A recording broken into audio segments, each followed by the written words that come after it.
નમસ્કાર મિત્રો, સ્વાગત છે તમારું આપણી યુટ્યુબ ચેનલ ઉપર. અને આજના વિડીયોમાં આપણે એક નવી જ માહિતી તમારી સામે લઈને આવ્યા છીએ. અને આજની માહિતીમાં આપણે વાત કરીએ તો વડોદરામાં પૂર બાદ મોટી સંખ્યામાં પૂર અસરગ્રસ્તોને ચામડીના રોગ થઈ રહ્યા છે. શહેરની ખાનગી સરકારી હોસ્પિટલમાં 25,000 દર્દીઓ હાલમાં સારવાર લઈ રહ્યા છે.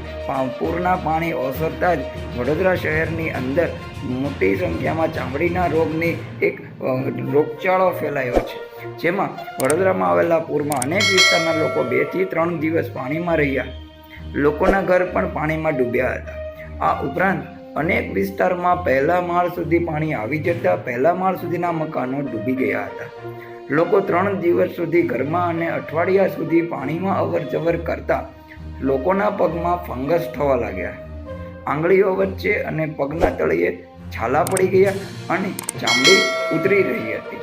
આવા અનેક નાના મોટા રોગો જે પલળેલા જ કપડાં 2 થી 3 દિવસ સુધી પહેરી રાખ્યા હતા, જેથી પગ અને કમરના ભાગે ફંગસ થતા શહેરની ખાનગી અને સરકારી હોસ્પિટલમાં મળી 25,000થી પણ વધુ લોકો ચામડીની બીમારીની સારવાર લઈ રહ્યા હોય તેવું વડોદરાના હોસ્પિટલ સૂત્રો પાસેથી જાણવા મળી રહ્યું છે.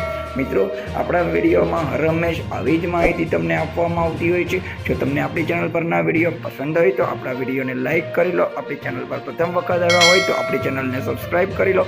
નોટિફિકેશન બેલ આઇકોન પ્રેસ કરી દો. તમારા મિત્રો સુધી શેર કરી દો. જય હિન્દ, જય ભારત.